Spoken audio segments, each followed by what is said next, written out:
Quero abordar o tema ainda edificando uma família, mas queria falar das mudanças na adolescência. Sei que aqui na igreja tem muitas famílias que têm adolescentes, tem os avós e avós também, tem aqueles que ainda os filhos estão longe da adolescência, mas que certamente chegarão nessa fase, e é importante que conheçamos, essas mudanças para podermos também ajudá-los. Diz assim em Provérbios capítulo 2: Filho meu, se aceitares as minhas palavras e esconderes contigo os meus mandamentos, para fazeres atento à sabedoria o teu ouvido e para inclinares o teu coração ao entendimento, e se clamares por entendimento e por inteligência alçares a tua voz, se como a prata a buscares e como a tesouros escondidos a procurares, então entenderás o temor do Senhor e acharás o conhecimento de Deus. Aleluia. Porque o Senhor dá sabedoria e de sua boca vem o conhecimento e o entendimento. Ele reserva a verdadeira sabedoria para os retos. Escudo é para os que caminham na sinceridade, para que guarde as veredas do juízo e conserve o caminho dos seus santos. Então entenderás justiça e juízo e equidade e todas as boas veredas, porque a sabedoria entrará no teu coração e o conhecimento será suave à tua alma. Glória a Deus. Aleluia. Glória a Deus. Pode sentar em nome de Jesus. Esse Provérbios, irmãos, de Salomão, ele traz ali uma sentença, se você fizer isso, se você buscar a sabedoria, se você clamar pelo entendimento, por inteligência, se você buscar como se busca a prata, como se procura tesouros, então entenderás o temor do Senhor. E só para a gente voltar um pouquinho lá em Provérbios 1,7, diz assim: o temor do Senhor é o princípio da ciência e da sabedoria. Os loucos desprezam a sabedoria e a instrução. Então ele não está dizendo nós vamos alcançar a sabedoria e o conhecimento fazendo nada, mas não, pelo contrário, vamos alcançá-la, sabedoria, a ciência, o conhecimento, o entendimento, quando a buscarmos, assim como as pessoas buscam tesouros. Não sei se alguém aqui já esteve num garimpo, mas não é uma tarefa fácil. O ouro, as pedras preciosas, elas não estão à flor da terra. Pelo contrário, buracos e mais buracos, minas, é frequente acontecer soterramento, as pessoas morrerem buscando esses tesouros. Muitas vezes, para nós que não conhecemos, se a pessoa nos apresentar uma pedra preciosa, um diamante, uma esmeralda, em modo bruto, nós vamos olhar e achar que é uma pedra de construção civil, porque nós não temos conhecimento daquilo ali. E o conhecimento de Deus também, às vezes é uma coisa que nós olhamos e é simples, por trás daquilo tem um grande conhecimento. Ontem estava, por exemplo, meu filho, ele falando que a teoria da relatividade de Einstein agora não é mais uma teoria, que ela foi provada pela ciência, realmente é uma ciência agora, não é mais uma teoria. E eu falei com ele assim, mas isso aí é teoria para os homens, porque a Bíblia já fala da relatividade desde a época de Moisés. Moisés escreveu o Salmo 90, e ele diz: Senhor, para ti o dia de ontem, 1000 anos é como o dia de ontem, e como a noite que nós passamos. Isso é o que? É relativo. Para Deus, 1000 anos é como o dia de ontem, é relativo. Para nós o dia de ontem é o que? Só mais um dia. Para Deus é como se fosse 1000 anos, e 1000 anos é como um dia. Então a teoria da relatividade já está na Bíblia há muito tempo, assim como todas as descobertas científicas. Como eu tenho insistido nisso aqui, porque a gente tem falado muito de família, e o inimigo ele geralmente ataca as famílias em várias frentes, e nós estamos abordando aqui a frente dos filhos. Então ele vai fazer o que? Trazer dúvida ao coração dos nossos filhos, dos nossos jovens, dizendo que a Bíblia é mentira, que a Bíblia não é só uma historinha, que é um mito, e nós estamos combatendo isso. Por quê? Nenhuma comprovação científica até hoje pôde desmentir o que está na Bíblia. Tudo que a ciência descobre já está na Bíblia, ou não desmente o que está na Bíblia. Eu queria falar, como eu disse, sobre as mudanças da adolescência. Então, adolescente, né, é um termo novo, relativamente novo. Essa palavra adolescente, ela foi, digamos assim, cunhada ou desenvolvida depois da Idade Média. Então, tem aproximadamente, talvez, 200 ou 300 anos. Não existia, né? A própria infância, ela é nova. A infância, antigamente, as crianças eram vistas como mini adultos, como se fosse um mini adulto. Na verdade, criança é uma coisa totalmente diferente de um adulto. Então, somente o fato de ser adolescente já é uma situação de mudança. O adolescente é o que? Uma transição entre a infância e a vida adulta. E toda transição é complicada, né? Nós fizemos uma mudança agora recente, né? A irmã Diaconisa também está fazendo uma mudança de cidade, né? Às vezes só de você mudar um móvel da sua casa já bagunça bastante coisa, né? Já tira, às vezes a esposa arruma a casa, né, varão? Arruma a casa e guarda as coisas do marido bem guardadas, só ele não acha mais, porque do jeito que estava ele achava. É mudança. Então, só o fato de ser mudança já é bem complicado, por mínimo que seja. E o adolescente, ele está na fase da mudança, transição para a idade adulta. Então, o que acontece? O corpo, visualmente, o adolescente está mudando o corpo, né? Era uma criança, aí você começa a reparar o corpo dele. Às vezes você vai tomar um susto aí, igual foi minha esposa, foi lá levar uma toalha do meu filho no banheiro, já tinha mais de anos que eu nunca não via ele tomando banho, né? Você vai trabalhando, vai cuidando da vida, vai levando a vida. Chega uma hora que você está em casa, sua mulher leva a toalha lá para ele que ele esqueceu, que é normal, né? Vai esquecer a toalha. Aí quando você chega lá, você vê um homem dentro do banheiro, não é mais uma criança. Então tem muitas mudanças físicas, mas também estão acontecendo mudanças de cunho psicológico, intelectual, cerebral. A percepção, por exemplo, do sexo, ela muda, né? O menino, a menina, quando ele é criança, ele tem coleguinhas meninos, coleguinhas meninas. Para ele não tem muita distinção. Muitas vezes somos nós adultos que criamos essas coisas na cabeça da criança. Por exemplo, né? O seu filho, sua filha, geralmente filho, tá? Isso poucas vezes acontece com filhas, mas mais com filhos. Por quê? Porque a sociedade em geral é machista. Então o seu filho brinca muito com a menina, com a filha do vizinho, que tem a mesma idade. Aí dali a pouco já começa a dizer que ele está namorando com ela. Mas ele mesmo nunca cogitou essa ideia, ele não tem maturidade para levantar um conceito desse. Alguém fala isso para ele, ou a TV, ou o desenho, ou até mesmo um adulto, e aí ele começa a relacionar a amizade dele com um relacionamento, como ele vê dos pais, né? Mas ele só começa a ter uma percepção na área sexual quando ele entra na adolescência, tanto ele quanto ela. Tá? Ele aqui é o adolescente em geral. Então, uma coisa também que muda bastante da criança para o adolescente é o cheiro debaixo do braço, né? O cheiro muda muito. Deus me livre.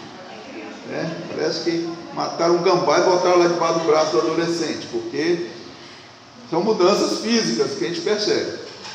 Outra coisa também que muda bastante são os órgãos sexuais. Eles mudam e ficam peludos, né?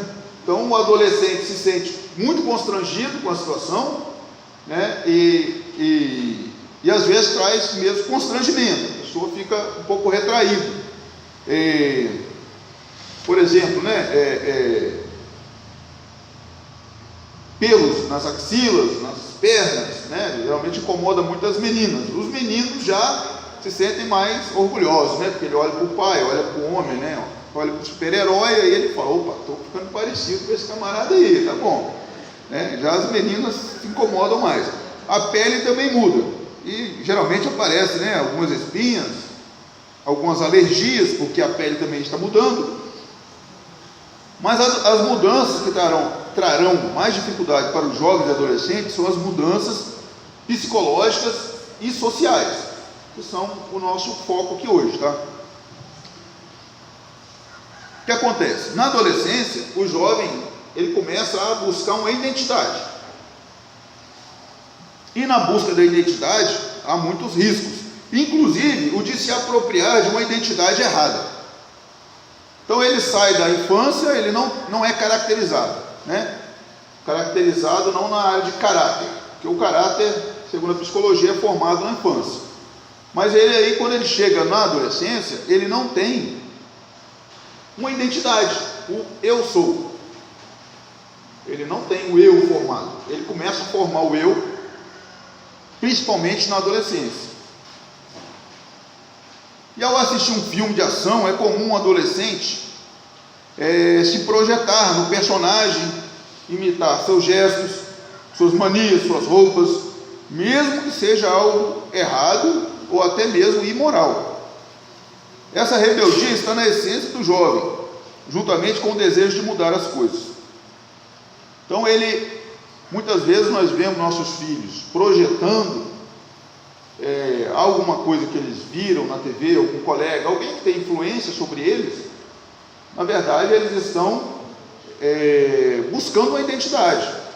Geralmente é nessa fase que os jovens começam assim, a escolher seus estilos de música, seu estilo de andar. Aí o jovem era um jovem cristão, bonzinho, tímido, né, porém alegre. Aí quando ele entra na adolescência, ele começa a usar roupa preta, começa a pintar o olho, você vai olhar para o que está influenciando esse jovem.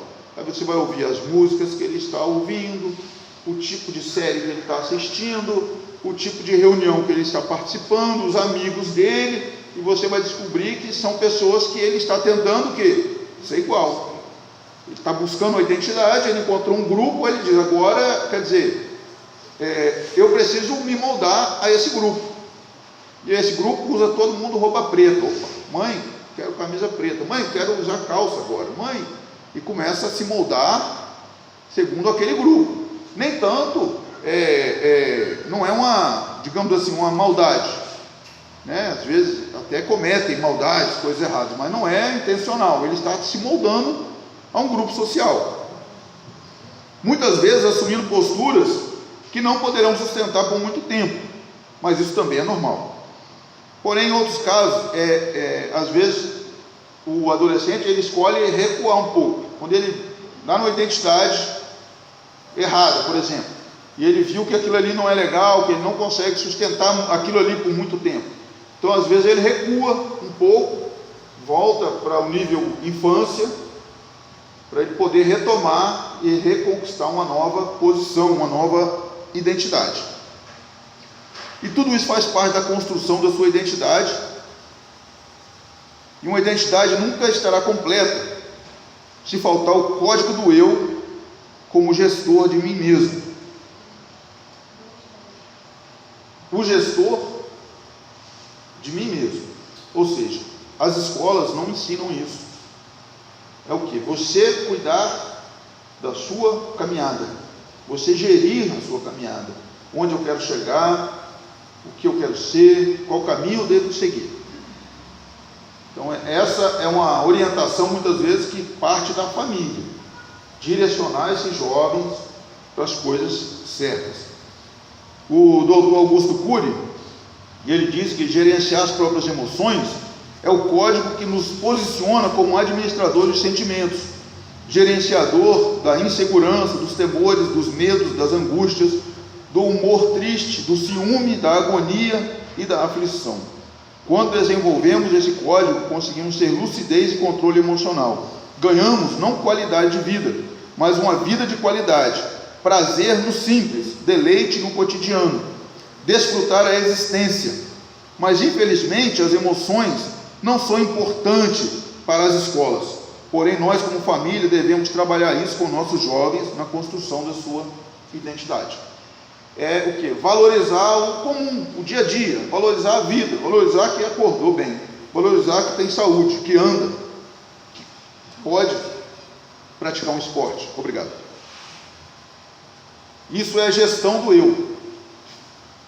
As escolas, o mundo não se preocupa com isso. Por isso que nós vemos aí muitos adolescentes, jovens, às vezes tem uma vida inteira pela frente, às vezes tem uma boa vida financeira, está em boas faculdades, tem uma vida tranquila e suicidam, entram em depressão, são pessoas tristes, amargas, pessoas que fazem rebeldia contra a própria família.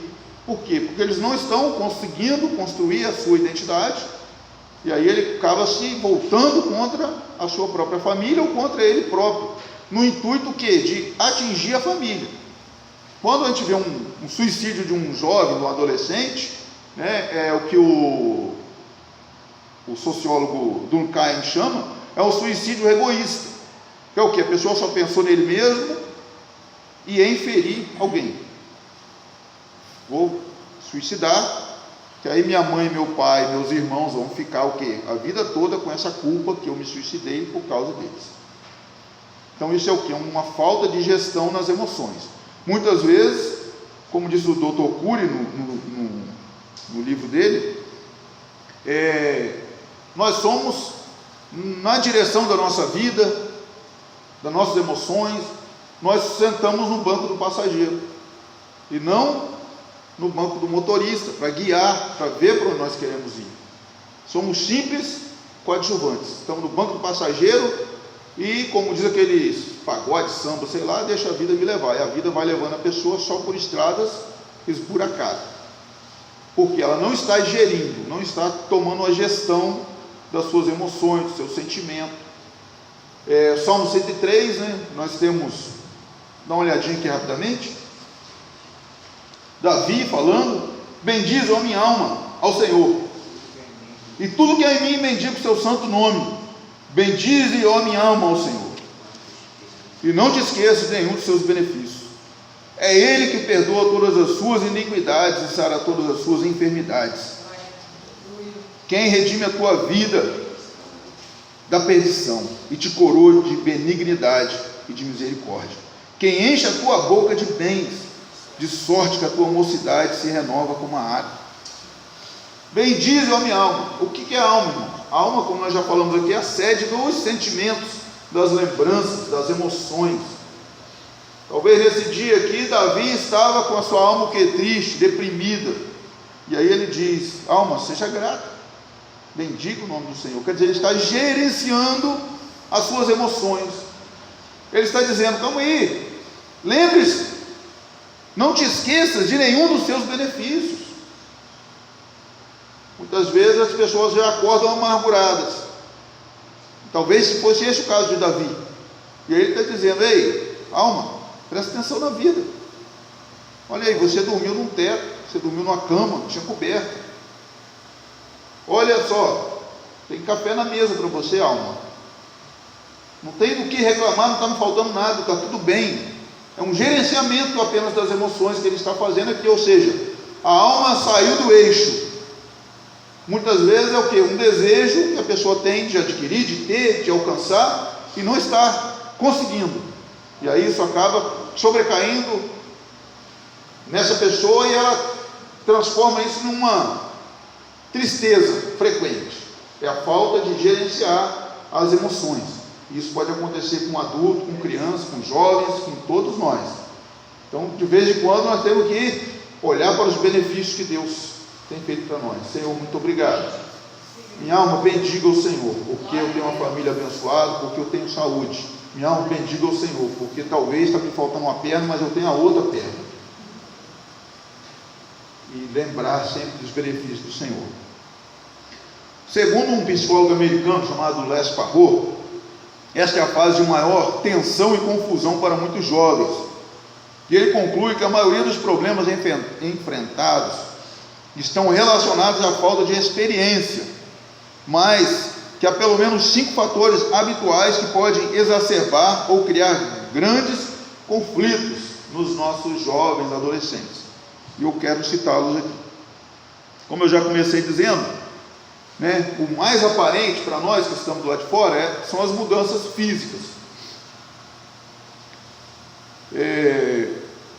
Uma adolescente que teve o desprazer de menstruar pela primeira vez quando estava na praia com os amigos, sabe bem do que eu estou falando, né? É uma mudança física, ou seja, é uma situação nova, que as moças geralmente, né, não estão muito preparadas para isso.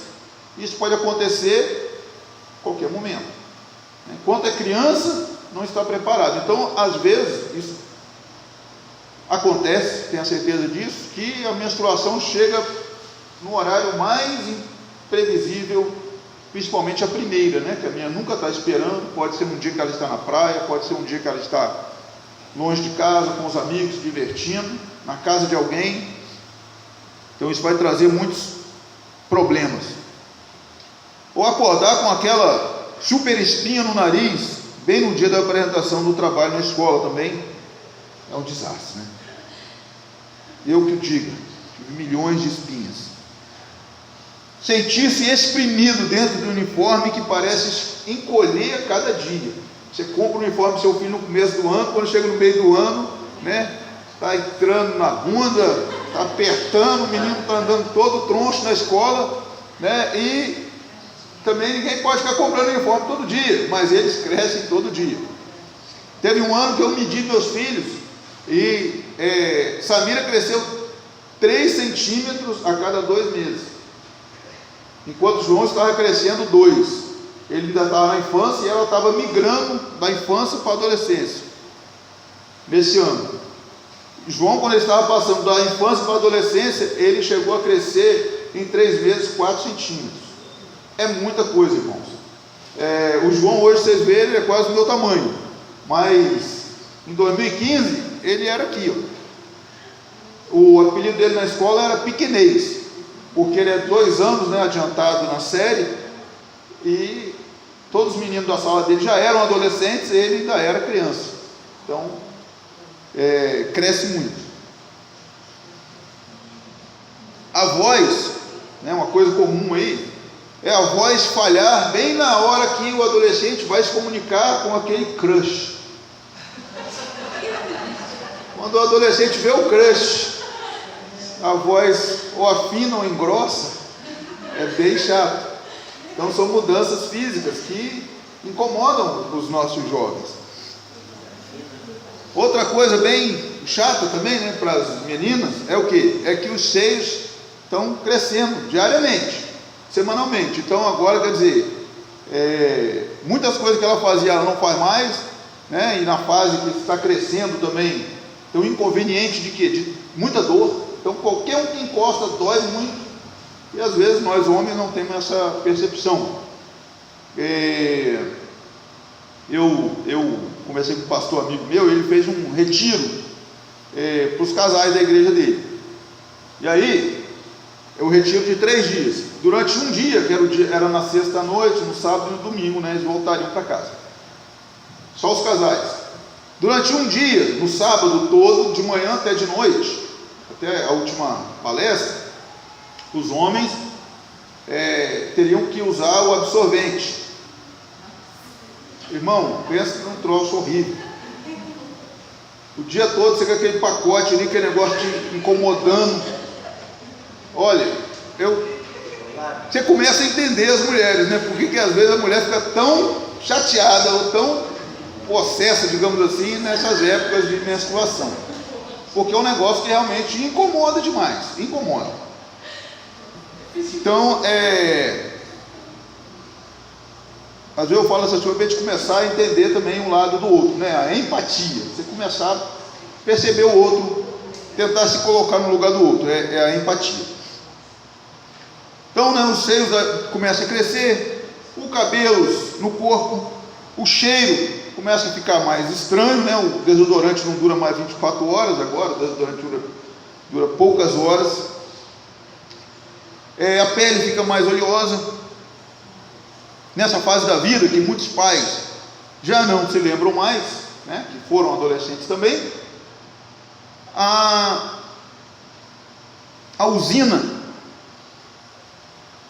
produtora de hormônios está trabalhando a todo vapor.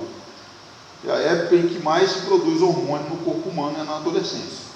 Então, né, seus filhos, suas filhas, porque o humor fica o quê? Uma montanha russa. Um dia está alegre, um dia está triste, na mesma hora que está alegre já está triste, na mesma hora que está calmo está nervoso, às vezes vai te dar uma resposta um pouco mais exaltada. Não quer dizer que isso seja comum, e que você não deve chamar a atenção dele porque passou do ponto.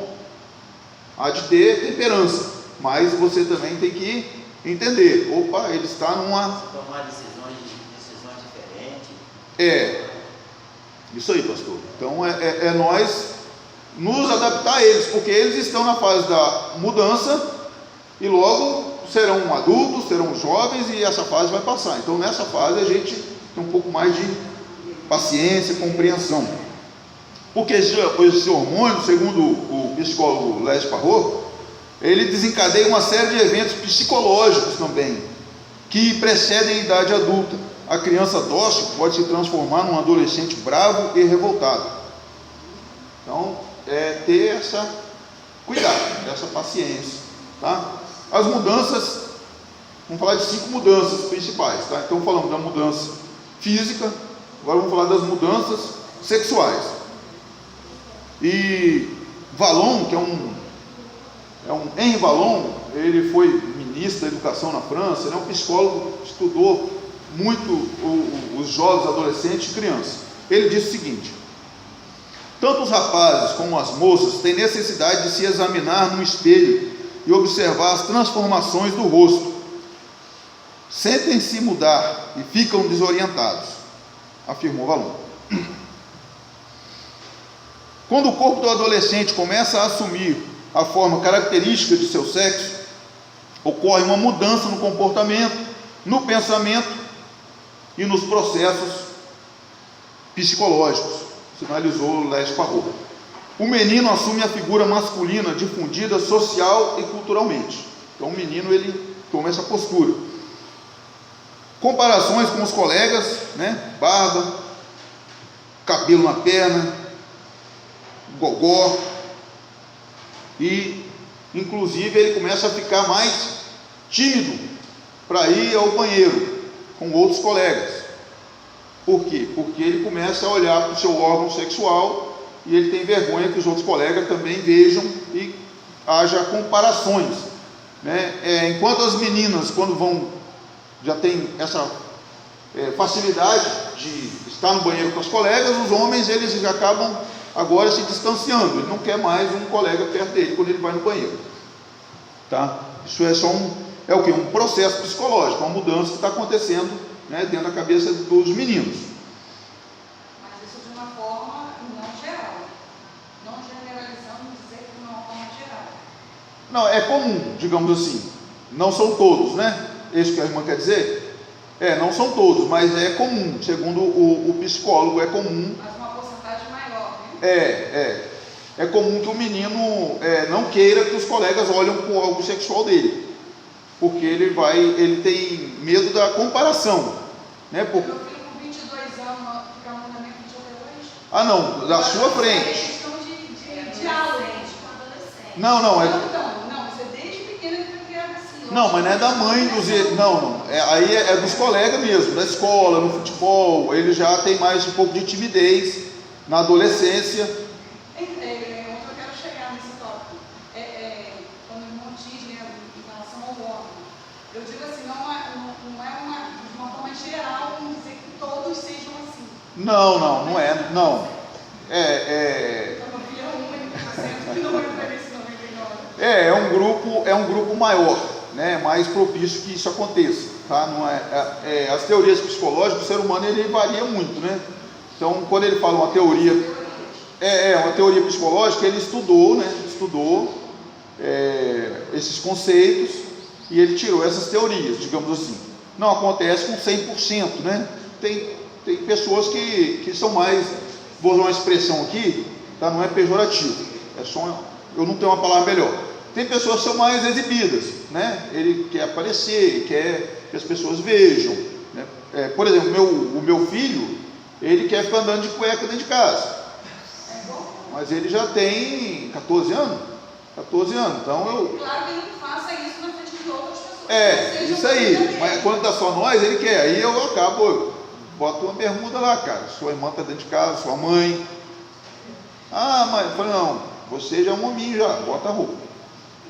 Entendeu? Então é normal isso aí também, até porque é um certo exibicionismo, né? Convenhamos que o jovem, a jovem de 14, 15, 16 anos está no auge da sua beleza ali de saúde, juventude, né? Então ele quer se exibir ali mesmo, ser para sua casa. Não é uma sentença, né? Na minha casa, por exemplo, o muro é alto. As minhas filhas, desde pequenininho, hoje, depois elas saem e fica à vontade. Índias. É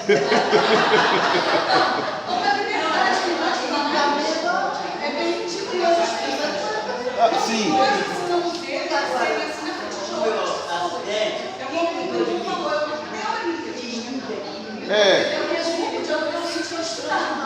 Mas é mais com os estranhos, não dentro de casa, não com o grupo familiar. Mas nunca viu a filha nua, ou o filho nu. A mãe nunca viu. Mas isso não é uma lei, uma ordem. E cada lar tem um.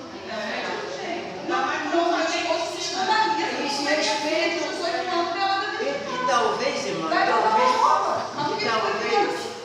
digo irmão com certeza, talvez o lar que mantém tanta preso sejam maldosos do que aqueles que ficam à vontade. Porque você está sentindo a vontade para... Não, você está... Se ele está sentindo a vontade, é porque ele tem confiança. Ele tem confiança, tem liberdade. Então, isso é saudável. É saudável, isso não é errado, tá? O que ele está dizendo é que, às vezes, no grupo social dele lá na escola, na festinha, né? Por exemplo, não sei se alguma irmã aqui teve o desprazer de entrar em banheiro masculino de shopping, por exemplo, né? Tem uma baiazinha aqui, aí tem outra aqui, tem 20 baias, né? Por exemplo. Eu já reparei isso. Se um homem entrar aqui nessa baia, dificilmente o outro vai entrar aqui na que está do lado dele. O cara geralmente pula uma, não é, pastor?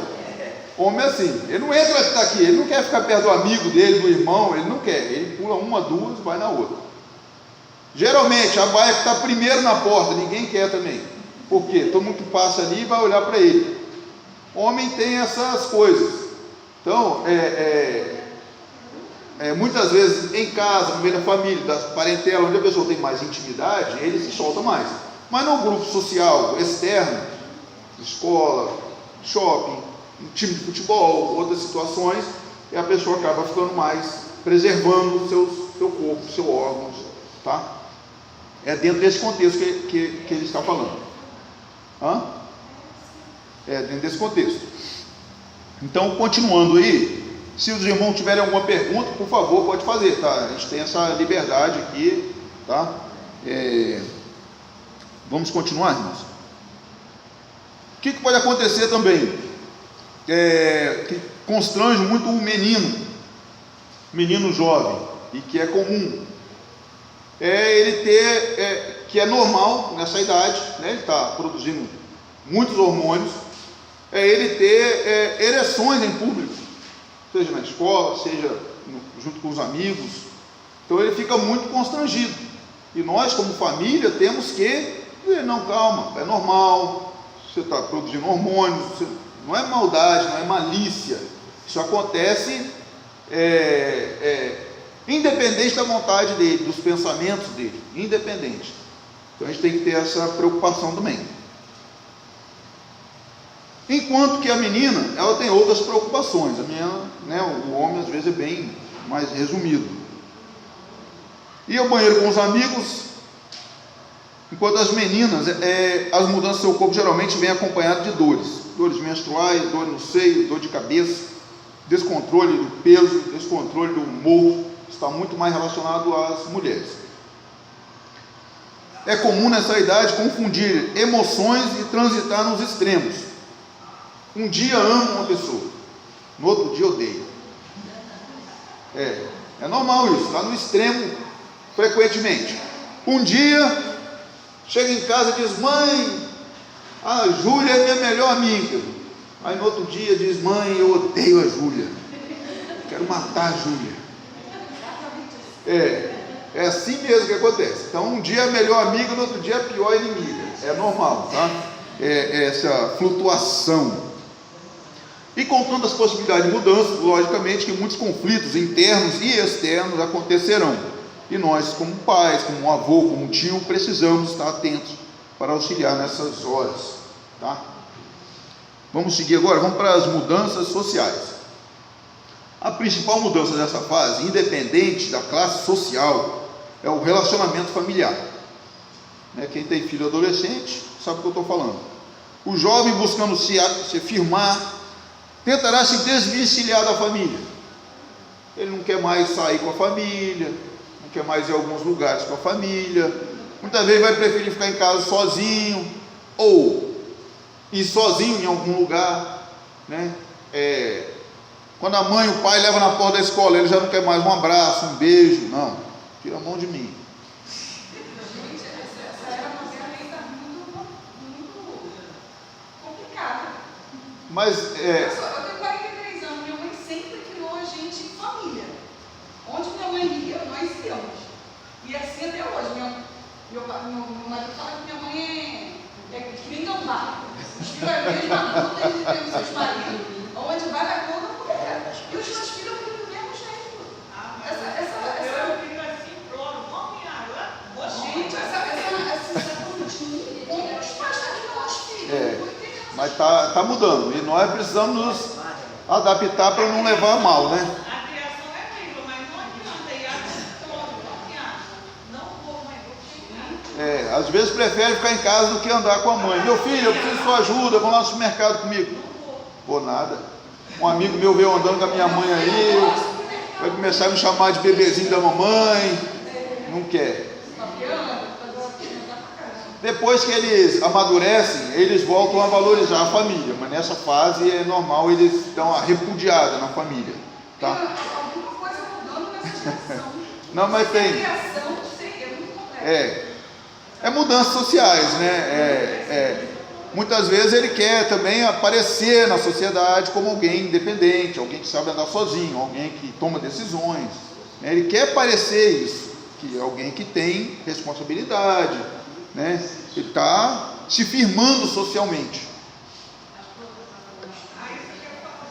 Fala. Eu já não sou assim, eu estou cuidando da minha mãe por tudo que ela faz. Eu quero que ela venha comigo, não Glória a Deus, aleluia. Amém. Eu quero que ela vá comigo, eu não consigo disputar ainda. Não tem assim. Não, amém. É verdade. Se você puder, Samira também é assim, né? Gosta de estar perto da mãe, gosta de estar junto da mãe, isso é bom. O meu filho mais velho, ele é muito amigo. Quando ele viu a cara, eu falei, não, mãe, na mesma hora, ele vai fazer o trabalho. E a minha mãe é de cada um, entendeu? E eu vi os dois. Então, é porque às vezes a mãe, a família, fica um pouco chateada quando o filho toma essa postura, tá? Mas a gente está tratando aqui o quê? Que é normal que isso aconteça. É um período. A minha filha é totalmente diferente do meu filho. A minha filha é independente e tem um pouco de trabalho na frente. Porque ele é muito autoritário. Então, atividade diferente. Hoje, com 18 anos, ela está mais. Já está mais madura, né? Mais família. É que vai chegar na maturidade, né? A pessoa vê que aquela atitude era infantil. E passa por alguns processos também que auxiliam nessa maturidade. Tá bom? Então, só para a gente ter essa paciência, né? Então, ele principalmente, tá? O jovem vai tentar assim, se desvencilhar, principalmente ou geralmente da mãe, tá? O pai geralmente já é um pouco mais distante, né? A mãe que está mais ali perto. Chegando muitas vezes a levantar o tom de voz com a mãe. Também haverá aumento dos conflitos domésticos e diminuição do gesto de carinho, não significando, segundo o psicólogo, né, que os sentimentos tornaram-se necessariamente negativos, e sim que a mudança passa de uma condição muito positiva para uma menos positiva, não é negativo, né? É o filho que todo dia abraçava e beijava a mãe, à medida que ele vai tomando uma certa idadezinha, ele vai se afastando dessa situação ou dessa ação. Ou seja, ele não odeia a mãe, pelo contrário, ele continua amando a mãe, mas era uma situação muito mais positiva. A mãe via isso com mais facilidade, quando o filho corria, abraçava e beijava. Agora não, agora ele fala: mãe, eu te amo, às vezes, no dia das mães e tal, mas o sentimento existe. Tá bom? Então vale a pena investir no relacionamento familiar e social, pois segundo Jean Piaget e o Inhelder, tanto o aparecimento do pensamento formal quanto a idade da adolescência em geral, isto é, a integração do indivíduo na sociedade adulta, depende dos fatores sociais, tanto e até mais do que dos fatores neurológicos. Como essa pessoa vai viver em sociedade, né, por isso que é comum a gente ver, por exemplo, aqui já aconteceu também, mas é mais comum de ver isso nos Estados Unidos, o jovem que volta na escola, que ele estudou e mata um monte de pessoas e se mata, suicida. Isso é muito comum. Por quê? Porque essa pessoa ela não conseguiu o quê? Conviver socialmente.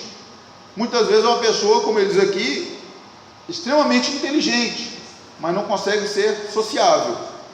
Esse último atentado que teve lá, se eu não me engano na Europa, o camarada pegou um carro e atropelou várias pessoas, várias mulheres, e aí prenderam ele e falaram assim: cara, por que você atropelou essas mulheres?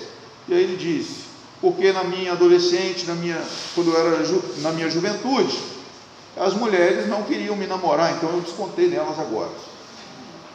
O que aconteceu? Ele ficou um psicopata social, porque ele não conseguiu o quê? Interagir socialmente, né? E nós temos que investir nisso. Fala, irmão. Teve um caso também que o brasileiro, não foi nem brasileiro, foi um show em que o cara saiu atirando de um prédio que estava perto do show, atirando umas pessoas embaixo, várias pessoas muito. Sim, isso aí, foi e depois suicidou, né? Lá no prédio, lá em Las Vegas. Então, geralmente a pessoa está descontando uma situação social, está com problema em se relacionar socialmente, com a sociedade, com o seu grupo, e ele vai explodir isso para a sociedade em geral. Oi? No Rio também houve um caso semelhante do jovem aí, né, que em Realengo, na escola, né? E ele disse que sofria bullying, ou seja, ele não conseguiu gerenciar esses sentimentos, trabalhar essa brincadeira, e depois ele voltou lá e fez isso aí. Outra mudança que nós vamos abordar também é a mudança religiosa. Como tudo está mudando, né? Tudo está mudando na vida do jovem.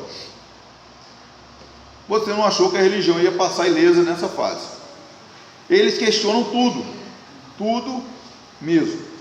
E a religião até esse momento de suas vidas era algo a ser seguido e não entendido. Ou seja, eles faziam o que os pais orientavam, mandavam.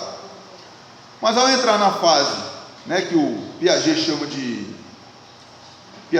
o Vallon chama de operatório formal, começa a ter pensamentos lógicos. E para acreditar em algo, isso tem que fazer sentido. A tendência geral do adolescente para construir e utilizar as ideologias de seu ambiente, o adolescente constrói teorias. Isso se aplica porque, de um lado, tornou-se capaz de reflexão, e de outro, porque a sua reflexão lhe permite fugir do conceito atual, na direção do abstrato e do possível, segundo Piaget e Inhelder. Quando questiona, é com sincero desejo de entender, é querer desenvolver uma teoria e uma fé própria sobre Deus, e não aquela recebida dos pais. Então, quando a criança vai 10, 11 anos em diante, ele começa a questionar a própria religião. Por que eu acredito em Deus? Por que eu vou na igreja? O que eu vou fazer lá? Eu não gosto daquele lugar, eu não gosto daquele pastor, eu não gosto da professora da escola dominical. E começa a questionar por quê? Porque é normal, né? Ele agora ele tem até os 11 anos ele não tinha essa capacidade de reflexão, ele tinha a capacidade de imaginação, tá? Imaginação, criatividade, mas não de reflexão, de olhar para uma situação e refletir sobre ela, como é chamado aí, o operatório, né, que o Valon chama de operatório formal, quer dizer, ele começa a refletir sobre as situações. Por que Deus existe se eu nunca vi Deus? Começa a questionar, será que a Bíblia é verdade? Será que isso aqui, será que o que o professor falou, que é uma autoridade, né, para o jovem, para o adolescente, para a criança, o professor da escola dele, normal, é uma autoridade, praticamente inquestionável. Então, o professor falou que Deus não criou o mundo, que as coisas foram evoluindo. Agora ele vai começar a refletir sobre isso, comparar com o que ele aprendeu na igreja, em casa, com o que a escola ensinou, e ele vai começar a criar questionamentos. Mas são questionamentos o quê? Sinceros. Ele não quer abandonar a religião, ele quer entender. Então aí nós temos que ter paciência para conduzir, para conversar, né?